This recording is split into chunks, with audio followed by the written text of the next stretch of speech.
Good morning, everyone. Thanks for joining us for today's follow-up explicit instruction webinar with Anita Archer. As always, if you have questions, you can submit them to us in the Q&A box, and we're recording the webinar today to share with you all later. Anita, I'm going to just turn it over to you and let us get things started. Thank you, Jackie, and thanks to all of you for joining us.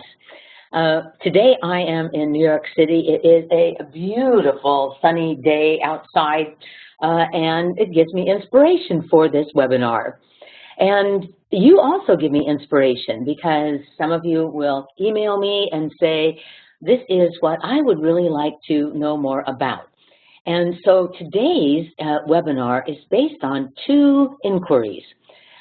First, one inquiry was from a coach who did the TOT training this summer. And in that email, she said, one of the things my teachers are having difficulty with is when they are modeling a skill or strategy, they often have trouble with the part of thinking out loud, where they make what is covert in their brain and they make it overt for the students to learn what is the kind of thinking I'd have to do in order to perform this skill or this strategy. So that was the first thing that I wanted to focus on is, once again, the instructional sequence for teaching skills or strategies, and then also that think aloud part. What would it look like? So today, you are going to be my students and participate as we go. And as I teach lessons, you're going to write down ideas. So if you don't have a piece of paper and a pencil or pen available, get it now so that you'll be ready for that. And then second, I had a great, really a great treat last week. I was in Modesto, California.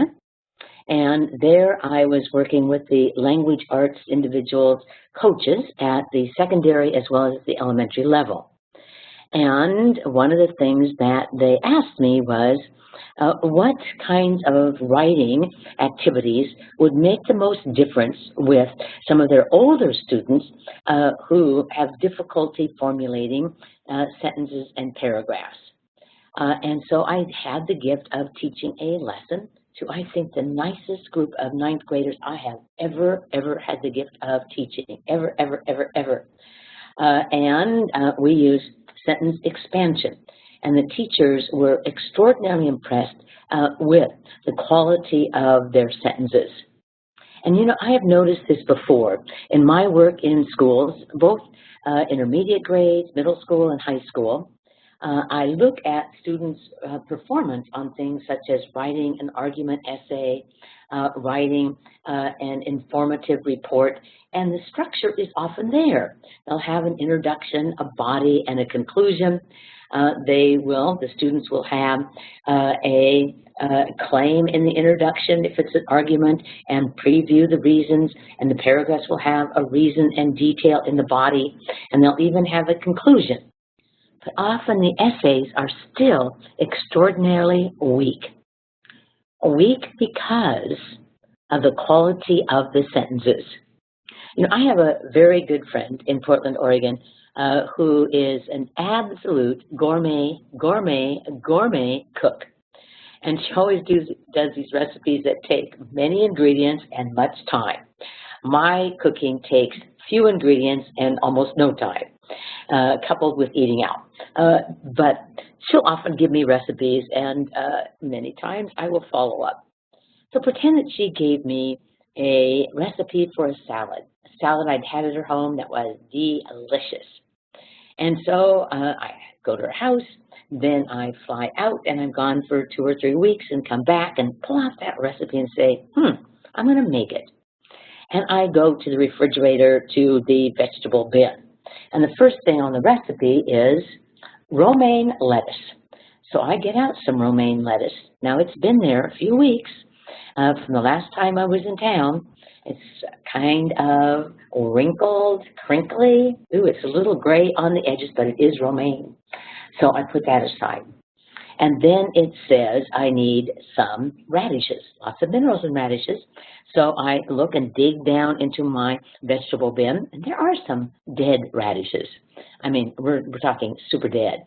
And they also have a little bit of mold growing around them, but I have the right number, and I put those aside.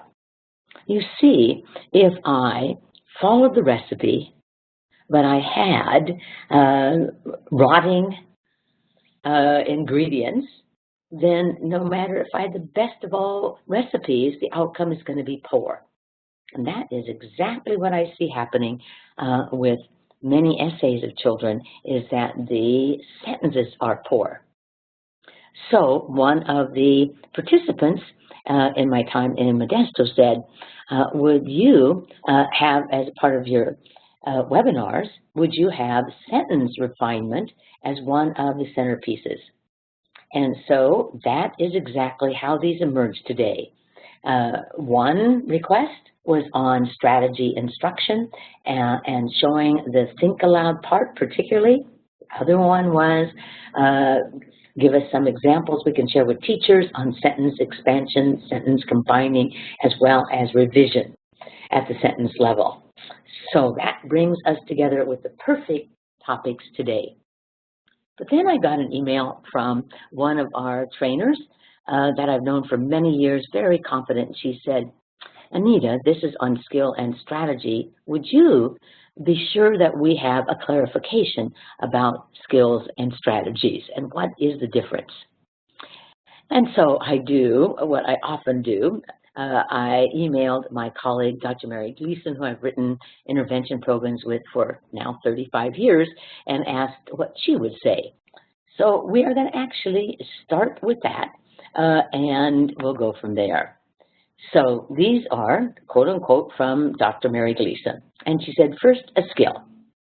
And so I'm going to read, and you're going to say the next word. So be on your toes. Skill is a person's ability to do something well. When we say that we are going to teach someone a skill, what we really mean is that we are going to teach someone to be skilled at something. So it is the person's ability to do something well. For example, I could teach you to combine sentences, and we could practice it over time and practice it over time and practice over time, and boom, you would be skilled at it. And strategy. So a strategy is used to accomplish a goal or solve a problem or achieve a result. Carrying out the strategy involves a series of steps, and often those steps require skills. So for example, I could teach you to do revision of a paragraph, in which when we did that revision, you might combine sentences, you might add to and augment sentences, you might choose to do some change in the word choice. And so there you're using a number of skills, 3 skills, to accomplish the revision. Now, the interesting thing is the pedagogy, the actual instruction of a skill or strategy, it doesn't alter. The steps that we use, I do it, we do it, you do it. Now say it with me. I do it, we do it, you do it, are the exact same steps if I was introducing a skill that I wanted you to perform, or I'm introducing a strategy, a series of steps to respond to a problem, such as making my paragraph better through revision, is still I do it, we do it, you do it. And that think aloud part, of course, occurs during the I do it. So with this in mind, and I really want to thank Mary and Anne, who requested clarification on this, on the difference between a skill and a strategy. But the important thing to remember is that the actual pedagogy, the actual instruction would be the same. I do it, we do it, you do it. Well, let us leap onto what we know about making those ingredients that go in a, not a salad, but in a paragraph or an essay stronger. What do we know will make a difference?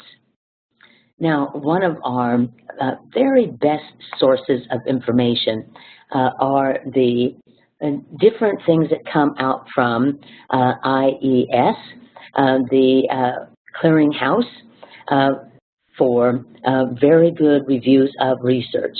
And one of theirs is on elementary writing, but also one is on secondary writing. And they both address the issue of sentences. So here we have an example from an elementary practice guide, and it talks about sentence expansion. So just look down the middle, and here they have an example. The dog napped. They expand it by saying, the brown dog napped. They expand it by saying, the brown dog napped on the couch.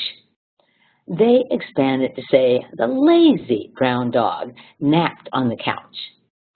And they expand it again, the lazy brown dog napped on the couch while I read a book. I read that and I thought, maybe it is the person who read the book that should have lazy in front of them.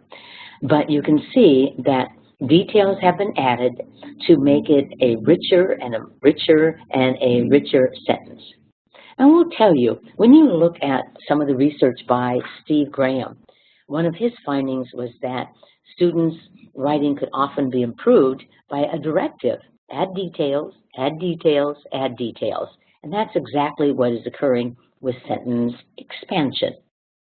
We actually know that sentence expansion helps students in numerous ways. If you have a sentence and you expand it, you learn about the structure of the English sentence, and you also get what many of our kids lack, and that is sentence sense. What is a sentence? And oftentimes students are given a directive to add words or phrases to a sentence in response to questions such as, when did it happen? Where did it happen? Why did it happen? How did it happen? And so that is the skill that we're going to work on, is sentence expansion. Now, to get the most out of this, I am going to teach some little mini lessons, and you, the participants, will be my students. So be ready to read sentences on the screen as well as write sentences that we will talk about. All right, sentence expansion. Now, in our TOT trainings, we talked about I do it, we do it, you do it. But let's go back and review what we want to see if we were teaching a skill or strategy and we were modeling something. And of course, a model is show and tell. I'm going to show you how to do it. If it is a strategy, I'm going to proceed step by step and show you. I'm going to slightly exaggerate the steps so that you will get it more clearly. And then I'm going to tell you. I'm going to tell you what I'm doing, and I'm also going to tell you what I am thinking. Now telling kids what you're thinking seems to be more difficult for some teachers, and yet so essential to students' understanding of a skill or strategy. So you might want to practice with teachers just some little sentence starters they could use for think alouds, such as, I ask myself, I tell myself, I wonder, I think about, I really analyze this. And so some sentence starters that they could use as they are doing an active think aloud. So basically a model is show and tell. But in some cases, if the students already know some information or you want them to repeat a critical step, then you also elicit responses from them. So oftentimes, particularly if it's a long demonstration and they might check out, we have, I'm going to show you how to do it, I'm going to tell you how to do it, and I might elicit some responses from you. Well, let's look at that in terms of instruction in the area of sentence expansion. So you're going to be my students. I'm going to anoint you 7th graders with excellent school behavior. And you are going to say answers together. And in some cases, you're going to have think time, and then you're going to write answers.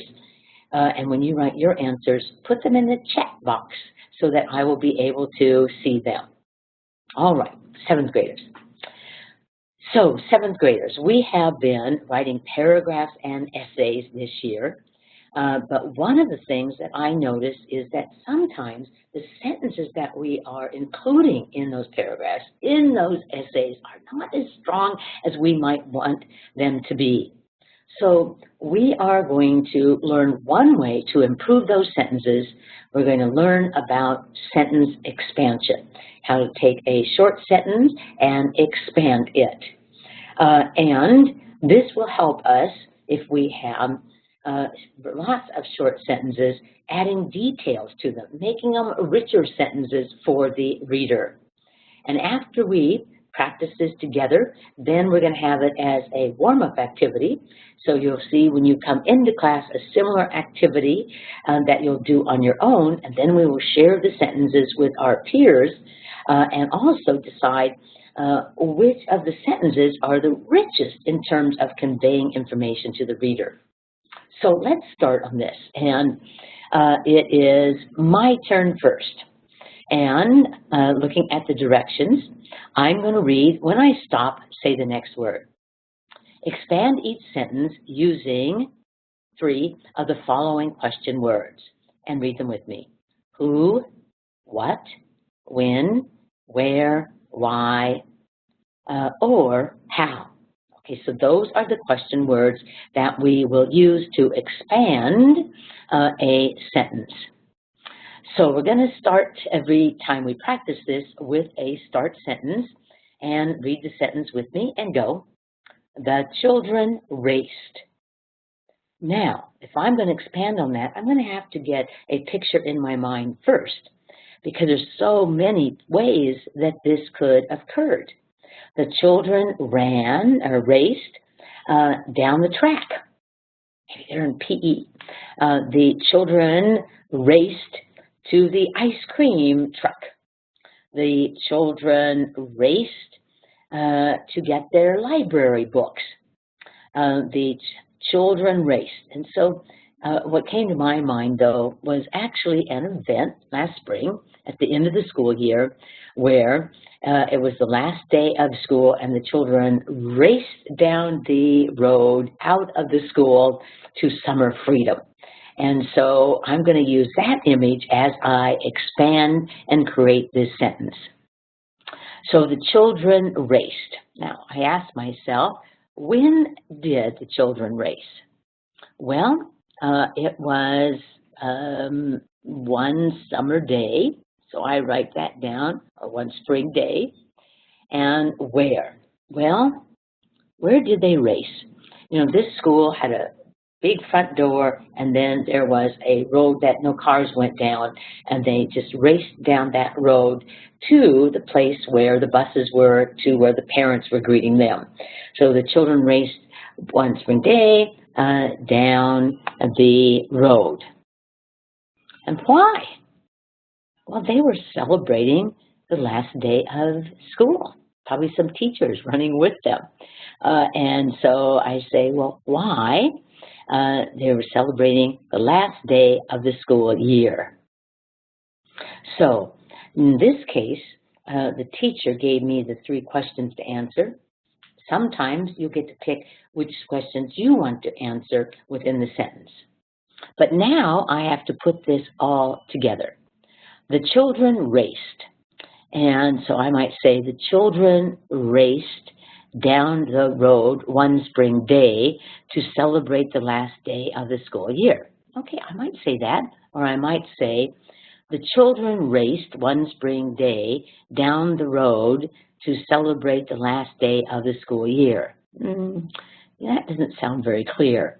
Or I might say, one spring day, I have to put a comma after that, the children raced down the road to celebrate the last day of the school year. Oh, I like that much better. I'm going to put that one phrase at the beginning to set the tone, one spring day, comma, the children raced down the road to celebrate the last day of the school year.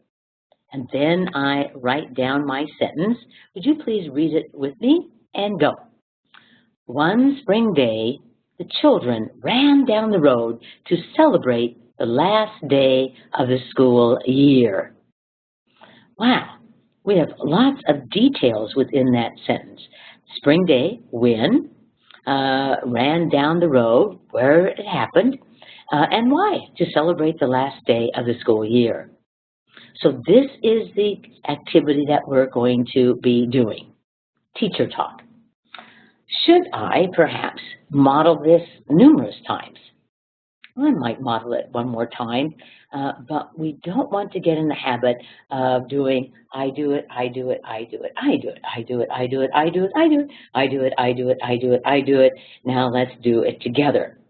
Now the teacher's getting really good, but we want to have that gradual release of responsibility. We want to turn as much over to the students as possible. So maybe 1 or 2 dynamic demonstrations, but not 3, 4, 5, 6.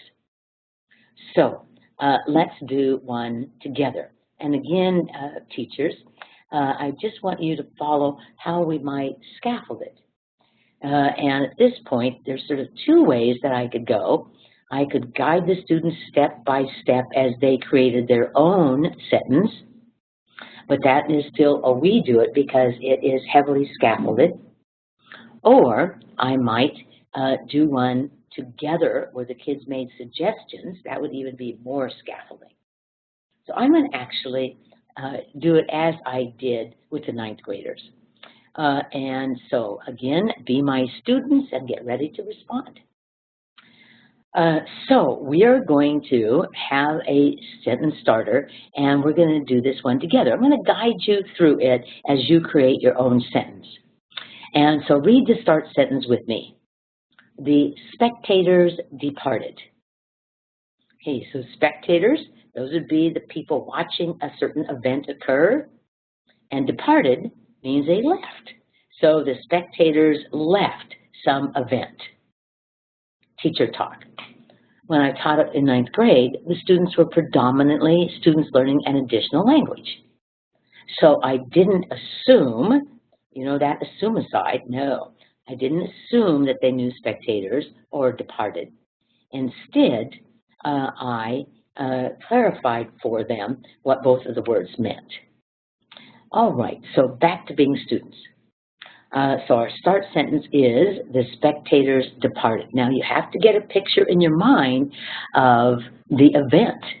And so the spectators departed the concert, the spectators departed the soccer game, the spectators departed the swimming meet, the spectators departed the orchestra's concert, the spectators departed the play, the spectators departed the poetry reading. Think about it, get one in mind, because all the parts have to match that picture.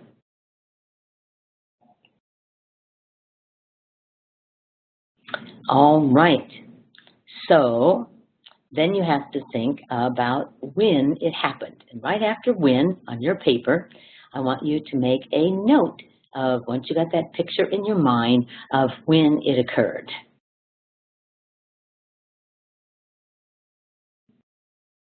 Okay, and students, ones, I want you to tell your partner the event that the spectators are at and when it occurred. Now twos, tell your partner what was the event and when it occurred. What's our next question word, everyone? Where. Okay, so this is the location. And again, think of your picture, what you're writing about, and write down a word or phrase for where.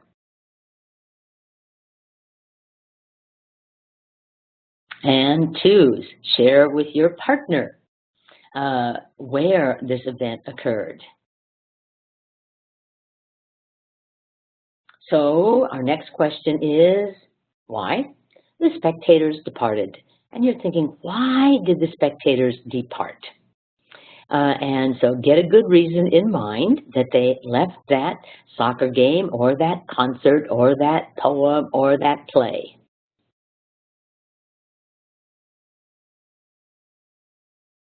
All right, now it's your turn to create a sentence. But the first thing is, don't write it down, but instead try it out using the sentence starter and the when, where, and why, perhaps in different orders.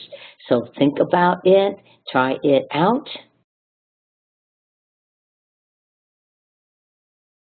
And when you have an idea, please create it, type it in the chat box.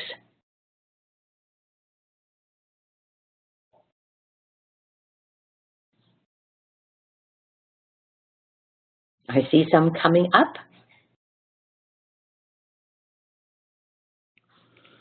Okay, let's look at some of those that you had. And so one of them, at the end of the high school band concert, the spectators left the concert hall. Right. On Sunday, the spectators departed from the Bills Stadium because the team was losing. So a little football example, well done. And another football example, the spectators departed from Memorial Stadium a half hour after the game was over because they were celebrating the big win and waiting for the players to leave the field. Oh my goodness, we get a total picture there. Ah, someone from Michigan. After the Michigan State football team scored the final touchdown, the spectators departed the stadium. Oh, they must have won by a big amount. They've had a good season. Well, let's continue with this feedback. This was mine. And it's fall. We all are thinking, or many of us are thinking football. So I started with the spectators departed when after the Ducks football game concluded. Okay, I followed the University of Oregon Ducks. And where? Now, I thought about writing in Autzen Stadium, but I thought maybe some people wouldn't know Autzen Stadium, so I used University of Oregon Stadium. Why? Well, the Ducks beat Cal in a close game. It was 44-28, but it felt a lot closer. So again, I tried out many of the ideas in different orders. I first tried the spectators departed after the Ducks football game concluded at Autzen Stadium, in which the Ducks, oh no, that just didn't sound right. So I tried a number, and this was my final. So would you read it with me and go? After the football game concluded, the spectators departed the U of O Stadium, still celebrating the Ducks' win over Cal in a close game. Teacher talk. Don't you wish that your students would form these sentences? This is a skill. This is a skill that we have to teach through I do it, and then we do it, and then you do it, and lots of practice. Because remember, a skill means you're skilled at it. So it takes a lot of practice so that you can see, oh, I can expand it by telling when or where or how or why. And so this activity, just as it's structured here, is one that you could use as a warm-up in a 4th or 5th middle school or even a 9th grade language arts class on a daily basis. And a very, very good one. In fact, you've got a second handout that actually came from a summer school that I designed a little portion of it on sentence expansion and paragraphs. And right in the middle, you're going to find many starter sentences for sentence expansion. Well, so I was asked, is there any way we could utilize this in a content area class? Because when I did the in-service, it wasn't just language arts teachers, it was content area teachers. And so here is a blank one. Okay, later tonight, I'm sure you'll want to continue practicing this. So just pull this out and enjoy. But here is an example, and that's feedback on the sentence expansion that you do it. And, you know, feedback. Never forget how effective it is. Students make a response and we give them feedback. And it is at that point where learning often occurs. Okay, now let's look at the content area examples. So this one comes from a day when I was teaching a lesson on Andrew Jackson. I utilized a sentence expander. And first the students just had the sentence starter. Andrew Jackson and his American forces won. And on the screen it also said what, when, why. So the students had to copy the sentence starter and then they had to write down a word or phrase for what. Well, they won the Battle of New Orleans. And when? On January 8, 1815. And why?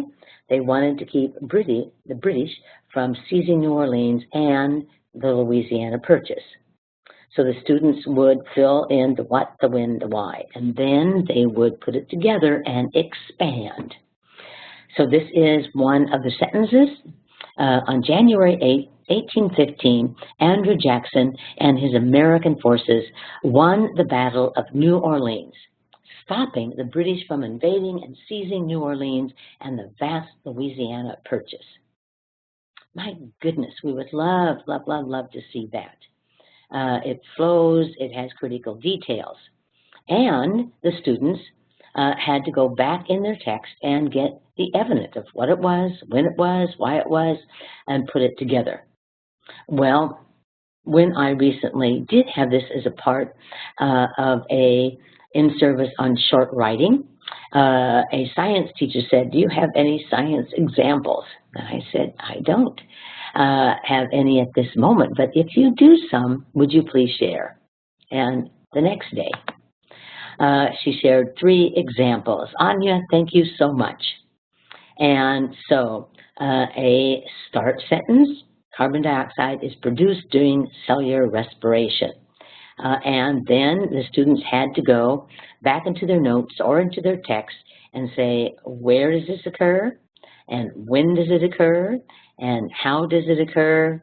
And then putting it together. So the teacher did exactly what we'd hoped for, modeled the process with a science example, led the students in doing another example, and then they did one on their own. Cool.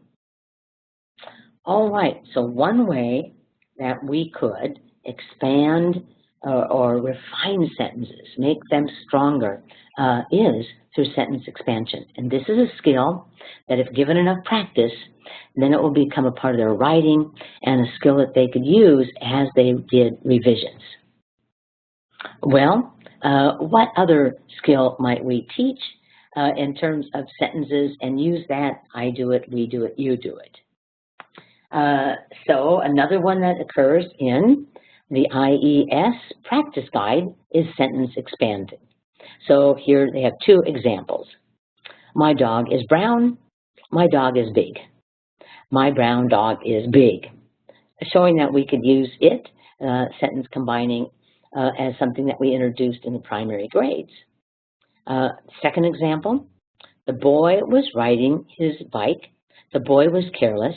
The boy ran into a tree. Now, one of the things about sentence combining is there's often many ways that we can combine it. So here's one way. The boy was careless while riding his bike, so he ran into a tree. I might have said the careless boy ran into a tree while riding his bike. Okay, more than one way. Sentence combining is a skill that has been shown to have a positive effect on students' writing across the grades. Studies done in elementary, middle school, and high school, and college studies that use sentence combining to improve their written products. So much so that if you look at Writing Next, a review of research for adolescent writing by Steve Graham and Dolores Perrin, they suggested as one of their recommendations, sentence combining. And again, I want you just to get in mind how useful this might be as a warm-up activity. We can't just do this once. Skill means we get skilled at it. We're going to have to do it again and again and again. And so we could do it as a do now or a warm-up or when you come into class. And it's where the students have a stem sentence and they combine it with 1, 2, 3, or 4 other sentences. But again, we cannot make the error of just giving it to students and saying, do it, sort of that assign and bless you. Even if I have 9th graders, I need to model it. I need to do it with them. I need to check their understanding with the you do it. So we have to apply what we know about good instruction. And as we look at this, I want you again to remember the importance of, in modeling, I show you how to do it, and I tell you what I'm doing, and I tell you what I am thinking. So again, I'm going to teach this lesson. You're going to be my 6th graders. These examples all came from Rewards Writing Sentence Refinement, a product that I wrote with Dr. Mary Gleason for students in 5th, 6th, or 7th grade. Okay, so students, we are going to learn a skill called sentence combining. What's it called? Sentence combining. And it is just that. It's where we have many short sentences and we put them together, we combine them. And when we combine them, one of the benefits is we end up with a more sophisticated, a more complex sentence, one that is also getting rid of these short, choppy sentences. Now, it doesn't mean you can't ever have a short sentence in your writing. In fact, variety of length of sentences is useful to the reader. It just means that we also need some longer sentences, and we can often create it by sentence combining. So my turn first to show you this skill. So we have a start sentence, and read it with me. Linda grabbed a seat. And then we have a sentence that we're going to add, and read it with me. Bobby grabbed a seat. So I asked myself, what has been added there? Well, what has been added is the word Bobby, and so I underline it. So Linda and Bobby grabbed, well, not just one seat, they grabbed seats. Linda and Bobby grabbed seats. And the next sentence, read it with me. The seats were adjoining. The seats were adjoining. It means that they are next to each other. So I ask myself, what has been added? The word seats was already in that sentence, but the word adjoining. And so I underline adjoining. The seats were on the bus. And what is added are on the bus. So Linda and Bobby grabbed adjoining seats on the bus. Okay, I got it. The bus was crowded. Okay, what's been added is that it was a crowded bus. So Bobby and Linda, or Linda and Bobby grabbed adjoining seats on the crowded bus. And so I just put it all together in a sentence, and read it with me and go. Linda and Bobby grabbed adjoining seats on the crowded bus. Okay, teacher talk. So I modeled this process. I showed you how to do it, going step by step. I told you what I was doing. I was underlining and then thinking how I would put it with the start sentence. And I also told you what I was thinking. I asked myself, I tell myself to make it what is covert more overt. And again, we might model a few times, but not for eternity, because just remembering that the we do it is where we get the action, where we guide the students in doing it. So again, get that pencil ready and be my students, just so you get the feel of the rhythm of a we do it. So let's do the next one together. And could you please read the start sentence with me? As the cubs grow fur, they spend periods of time outside the den. Okay, let's just read it one more time. As the cubs grow fur, they spend periods of time outside the den. And add and read it. The fur is thicker.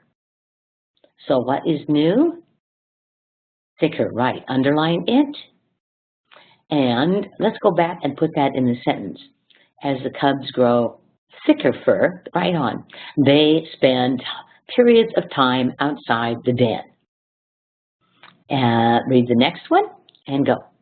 The periods of time are short. So what are we going to underline? Short. Do it. And let's put that in the sentence. As the cubs grow thicker fur, they spend short periods of time outside the den. And next sentence, and read it. The den is warm. What are we going to underline? Right, warm. And the den is protective. What are we going to underline? Protective. So let's put this all together. As the cubs grow thicker fur, they spend short periods of time outside the warm, protective den. Right on. Now, you might have said they spend periods of time outside the protective warm den or the warm protective den. So you have to, in this case, figure out which one sounds better. And I'm thinking warm protective. What were you thinking? All right, so please write down your sentence. And so they would write down their sentence. So they would write it down, and then we, of course, would give them feedback. So here is the feedback, what is underlined, and also that creates sentence. And so read it one more time with me. And of course, I just looked down and saw I left something out, warm. So when we get there, we'll add it. As the cubs grow thicker fur, they spend short periods of time outside the warm protective den. Now, it's possible, depending on the group we're teaching, that we might do a number more we do it until it looks like they could do it independently. And then we check that out with a what? A you do it. Now, I'm going to actually have you do this one. And so let's read the start sentence and read it with me and go. Jared will finish shopping for school supplies. Add, everyone, he will shop this afternoon. Next add, he will shop at the mall. So you're going to underline what's added and then create a new sentence including both of those details. So take your time and write out your sentence.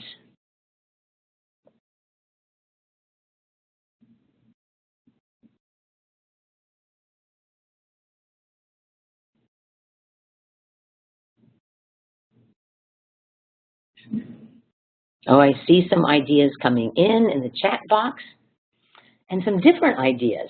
It appears like in this activity always there's more than one way of doing it. So let me take a moment and read your sentences. So the first one is, Jared will finish shopping for school supplies at the mall this afternoon. Okay, another way. Jared will finish shopping at the mall for school supplies this afternoon. Or, Jared will finish shopping this afternoon at the mall for school supplies. And a fourth one, and Jared will finish shopping this afternoon for school supplies at the mall. Yeah, and it's so interesting because those were 4, but when I was thinking about this, moved one of those phrases to the beginning of the sentence, and I had this afternoon, comma, Jared will finish shopping for school supplies at the mall. So there is always more than one way to do these. We just have to ask ourselves which one flows best, which one makes the most sense. So we have learned 2 skills that our students would benefit from having us directly teach sentence expanding.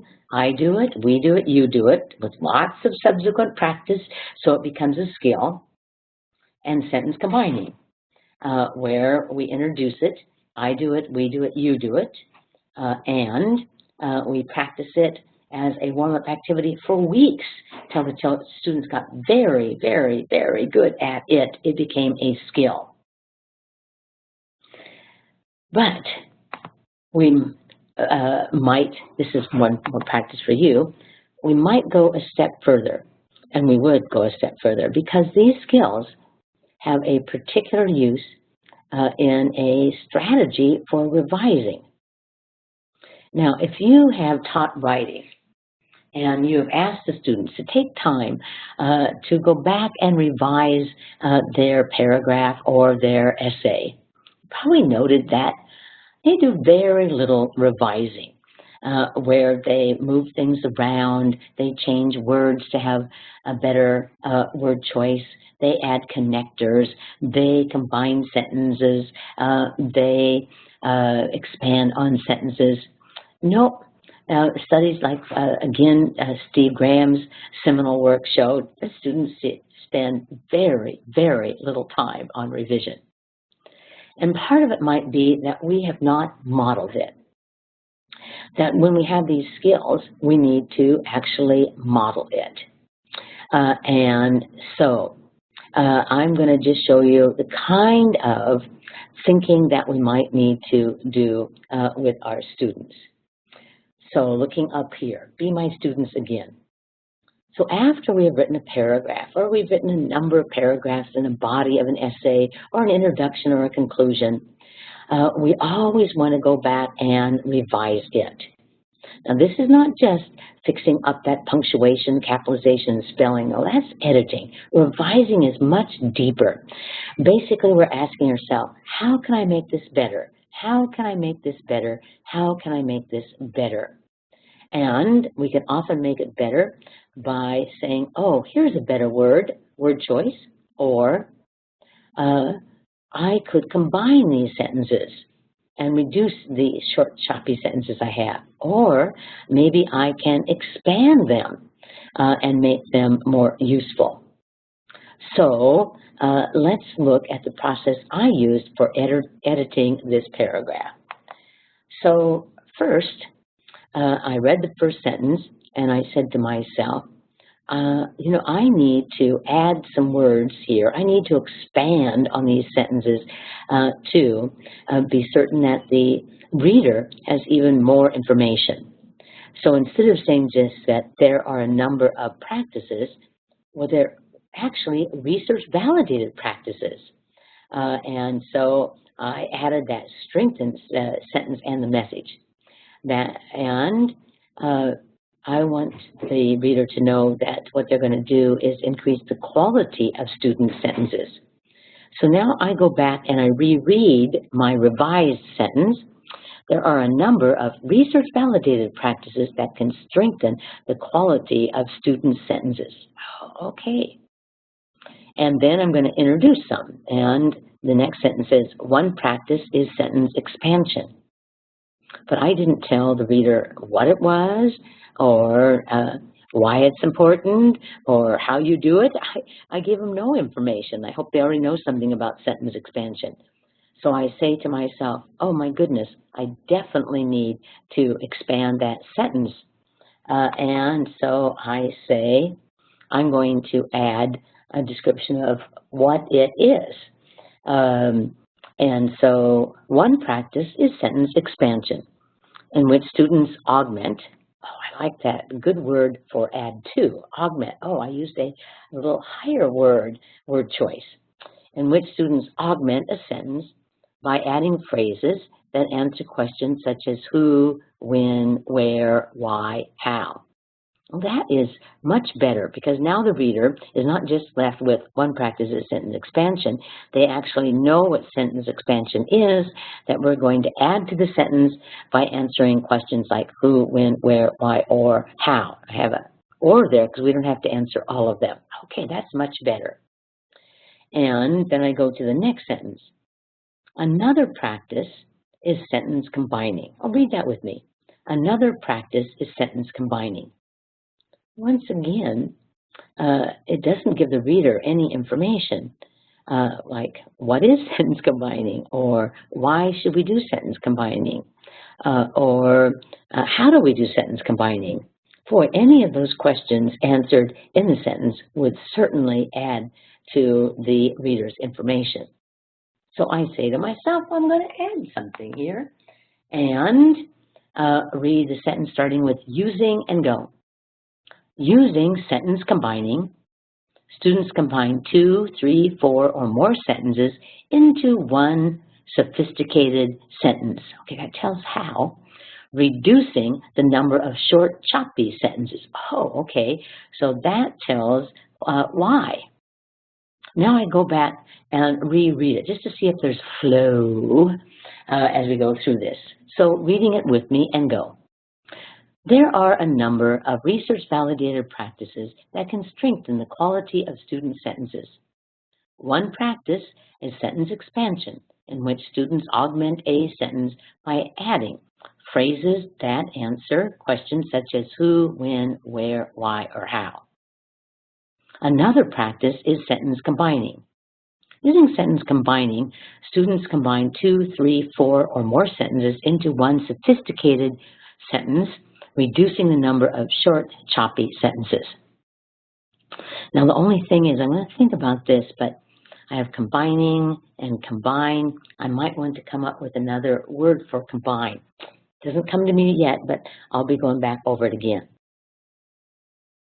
Also, sentence frames can be used. We didn't discuss that, and so I say to myself, well, I think I'm just going to take out that sentence. And read the last sentence with me. From these activities, students develop more sophisticated, complex sentences and sentence sense. And so I just again said, from these activities. But it's not just they do the activities, it's that they get skilled. Okay, so I changed the meaning to better convey to the reader what I wanted. So read the sentence with me and go. When skilled at sentence expansion and sentence combining, students can develop more sophisticated, complex sentences and apply these skills to careful revision of their written products. Teacher talk. This is the kind of process that we actually have to model. We can't just give a directive, revise it. They have to see how in-depth it might go. There is quite a bit of improvement between the first paragraph and this paragraph in terms of conveying information to the reader, which is always our goal. Well, as our time ticks down, I just want to remind you of the purpose of this webinar. First, it gave us an opportunity to go back to the pedagogy, the instruction for teaching a skill or a strategy. And those steps, once again, are I do it, we do it, you do it. But it also gives us a chance to remember what the modeling of a strategy would look like, particularly the think aloud part. And so when you're modeling, you show the kids how to do it, you tell them what you're doing, and you tell them what you are thinking. So that's one benefit of this webinar. The second is a reminder of how exercises such as sentence expansion and sentence combining can be so useful for your students, but only if we actually teach it, not just hope and pray for it. We actually do, I do it, we do it, you do it. And then we provide enough practice to take it to being a skill. And then we use that skill in a strategy such as revising. And so we also stress the difference between a skill and a strategy, but remembering the pedagogy, the instructional procedures of I do it, we do it, you do it are used anytime the students are learning how to do something. Learning a skill, they do something. Learning a strategy, a number of steps to solve a problem, they also do something. Well, I just wish teachers would use these sentence combining, particularly and sentence expansion, as a quick warm-up at the beginning of language arts classes, particularly in intermediate, middle school, and 9th grade. I tell you, our students' writing would improve if the ingredients of their writing improved. Well, until the next time when we have a new TOT, and remember, if you want your topic covered, got to let me know at archerteach@aol.com. Jackie, how are we doing? Looking good, Anita. Thank you so much for taking the time again today to share this information with all these folks and teachers. I think I learned something, even myself. Mine did about revising. Our next webinar is not until March, so in the meantime, if people are looking for a little dose of Anita, they can certainly go back to the webinar archive page, which will be listed when we send this link out, and review some of the past webinars. We've got them going back, I think, through the 2012-2013 school year, so there's lots of information there that people can review and revise. And again, if there are questions or things you'd like to see covered, please feel free to email Anita or email us, and we'll get the message along to her. Thanks so much. Thank you, Jackie. Thanks for getting it so well organized, and may all of you have a blessed Thanksgiving. Bye-bye. Bye-bye.